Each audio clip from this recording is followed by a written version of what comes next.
మీ మీద డ్రగ్స్ కుంభకోణం ఏంటి ఫస్ట్ నాకు క్లారిటీ ఇస్తే నేను దానికి సమాధానం చెప్తాను. చాలా మంది నోటీస్ కూడా జారీ చేయడం జరిగింది హీరోలు కావచ్చు. అండి నోటీసులు ఒక సినిమా ఇండస్ట్రీలో వాళ్ళకే జారీ చేశారా? లేదు కదా. సొసైటీలో cinema is also A part అండి. ఒక డాక్టర్, ఒక లాయర్, ఒక లెక్చరర్, ఒక సాఫ్ట్వేర్ ఇంజనీర్, ఒక సాఫ్ట్వేర్ ఉద్యోగి, ఇవన్నీ ఎలా ప్రొఫెషన్సో acting is also a profession. అయిందండి.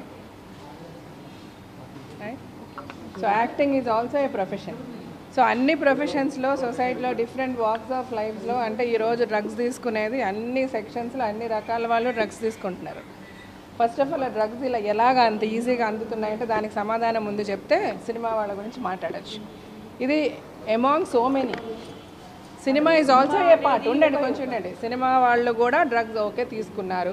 దీంట్లో సినిమా అనేది ఎందుకు అంత ప్రొజెక్ట్ చేయాల్సి వస్తుంది నాకైతే అర్థం కావట్లేదు. అదే నేను నిన్న TV5 లైవ్లో చెప్పాను. దాని నుంచి అందరూ నన్ను అడుగుతున్నారు. అంటే డెఫినెట్గా సినిమా అనేది is the most powerful media. Artist అన్నా నీ సెలబ్రిటీ అన్నా కూడా ఏది చెప్పినా ఏది చేసినా ప్రతి ఒక్కరు ఒక మామూలు వ్యక్తి వెళ్ళి చెప్పేదానికంటే ఒక సెలబ్రిటీనో ఒక సినిమా ఆర్టిస్టో వెళ్ళి చెప్తే వింటారు, చూస్తారు. కొంతమంది మా ఇండస్ట్రీలో కూడా డ్రగ్స్ తీసుకున్నారు అని నోటీసులు వచ్చాయి. అందులో ఎంతమంది నిజంగా తీసుకున్నారో అది ఇంకా ప్రూవ్ కాలేదు. అది ప్రూవ్ అయ్యేది ఎలాగో అది మన పని కాదు. డెఫినెట్గా పోలీసు ఆ పనిలో ఉన్నారు. మిగిలిన వాళ్ళు ఎలా శిక్షింపబడతారు వీళ్ళు కూడా అలాగే శిక్షింపబడతారు. దీనికి ఫస్ట్ సినిమాని ముందుకు తీసుకొచ్చేసి అన్నిటిలో సినిమా అగ్రతాంబూలం, సినిమా వాళ్ళ వల్ల ఇలా జరుగుతుంది, ఆర్టిస్టుల వల్ల ఇలా జరుగుతుంది, హీరోయిన్స్ వల్ల ఇలా జరుగుతుందని మాట్లాడడం కరెక్ట్ కాదని నేను ఖండించాను. ఇప్పుడు కూడా ఖండిస్తాను. ఏ హీరోయిన్ కూడా ఒక డ్రగ్ని తీసుకోండి అని ఒక డ్రగ్ని ఎండార్స్ చేయట్లేదు. ఏ హీరోయిన్ కూడా మాదక ద్రవ్యాల్లో లేకపోతే లిక్కర్నో మీరు ఎండార్స్ చేసి నాకు కనబడలేదు, నాకు తెలియదు. నాకు తెలిసి సినిమా ఇండస్ట్రీలో చాలా రెస్పాన్సిబిలిటీ ఎక్కువ ఉంటుంది సినిమా ఆర్టిస్ట్కి. మేము ఏ పని చేయాలన్నా 1కి 10 సార్లు ఆలోచిస్తాం. ఎందుకంటే అందరి కళ్ళు మా మీదే ఉంటాయని మా అందరికీ తెలుసు. ఒక కామన్ మ్యాన్ చేసిన ఏ పని చేసినా అది అసలు జస్ట్ అన్నోటిస్గా వెళ్ళిపోతుంది. ఒక సినిమా సెలబ్రిటీ చిన్న తప్పు చేసినా కూడా అది చాలా పెద్దగా మ్యాగ్నిఫై అయిపోతుంది. దానికి ముఖ్య కారణం మీడియా. సో మీడియా మాకు ఎంత ఉపయోగపడుతుందో అంత ఇబ్బందికరంగా కూడా తయారైంది. Frankly speaking, let me just talk no. అంటే నేను లేదు, మీరు అడిగేదేంటో నాకు తెలుసు. గత 2 రోజులుగా టీవీలో ఏం జరుగుతుందో చూస్తున్న ప్రజలందరికీ కూడా తెలుసండి.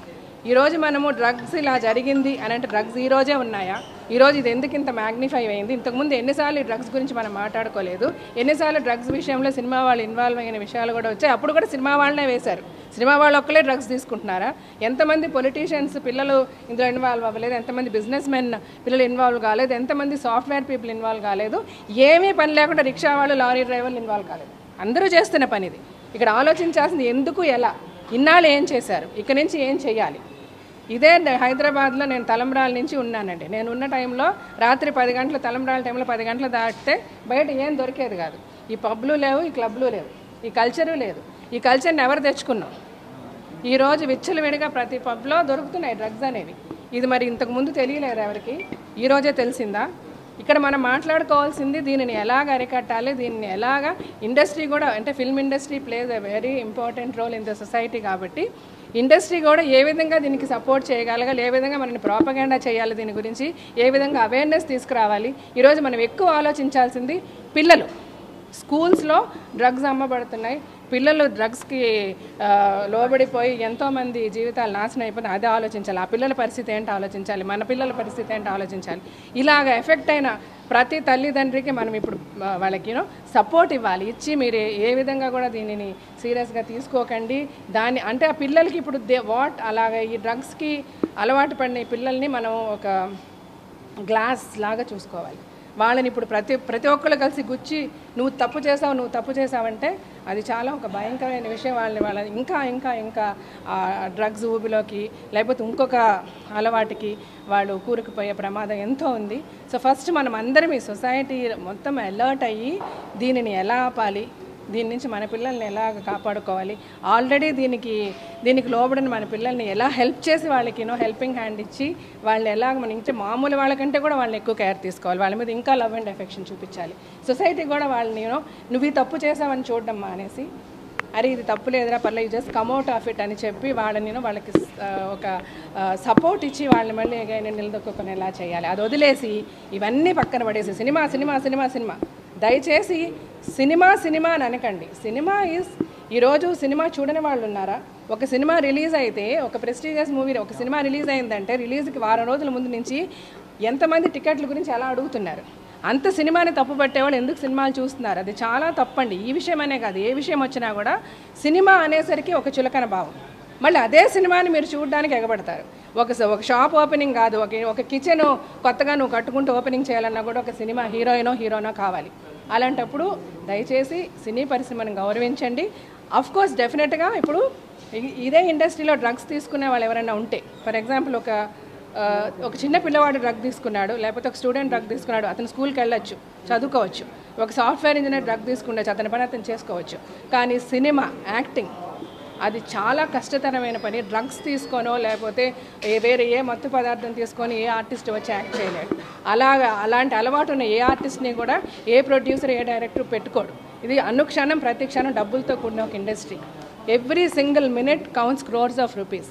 ఇక్కడ డిసిప్లిన్ లేని వాళ్ళకో ప్రొఫెషనలిజం లేని వాళ్ళకో ఛాన్సెస్ ఉండవు. వాళ్ళ ఇండస్ట్రీలో ఉండొచ్చు, కానీ అలాగే డ్రగ్స్ తీసుకుంటూ విచ్చలవిడిగా వచ్చి యాక్ట్ చేసే అవకాశం ఏ ఆర్టిస్ట్కి ఉండదండి. సో ఫస్ట్ ఆఫ్ ఆల్ నేను ఏం చెప్పదలుచుకుంటున్నానంటే, అన్ని ప్రొఫెషన్స్లోకి సినిమా ప్రొఫెషన్ని అలాగే చులకన చేయకుండా, చీప్గా మాట్లాడకుండా, ఏదన్నా ఇష్యూ వస్తే మేము ప్రతిసారి కూడా ఏ కెలామిటీ వచ్చినా ఏ ప్రాబ్లం వచ్చినా ఇండస్ట్రీ స్పందిస్తుంది. మాకు మా వల్ల చేతనైంది మేము చేస్తాము. మీరు కంపేర్ చేయండి వేరే ఏ ప్రొఫెషన్లో వచ్చి ముందుకొచ్చి హెల్ప్ చేయడానికి వస్తున్నారన్నది. Industry has lot of responsibility అండి. We are trying our level best to do good to the society. At the same time ఇప్పుడు మా ఇండస్ట్రీలో ఏ పేర్లు అయితే వినబడుతున్నాయో వాళ్ళందరూ కూడా ఒకవేళ నిజంగా తప్పు చేస్తుంటే రెక్టిఫై చేసుకోవాల్సిన అవసరం ఉంది. ఎందుకంటే మిగిలిన వాళ్ళకంటే కూడా సినిమా అనేది మోర్ గ్లామరస్. ఒక హీరో ఏం చేసినా వాళ్ళకుండే ఫాలోయర్స్ అందరూ ఇలా చేశారు కదా అని ఫాలో చేసే అవకాశం ఉంది. కాబట్టి మనం కేర్ఫుల్గా ఉండాలి, మనం రెస్పాన్సిబుల్గా ఉండాలి. అలాగే ఎవరన్నా తప్పు చేస్తుంటే దయచేసి వాళ్ళు ఈ తప్పుని ఫర్దర్గా కంటిన్యూ చేయకుండా వాళ్ళని రెక్టిఫై చేసుకోవాలని నేను అంతే స్ట్రాంగ్గా ఆ విషయం కూడా చెప్తున్నాను. ఇంతకంటే నేను చెప్పేది ఏమీ లేదు. మీ ప్రశ్నలకి అన్నిటికీ కూడా నేను సమాధానం చెప్పేస్తాను. Thank you so much.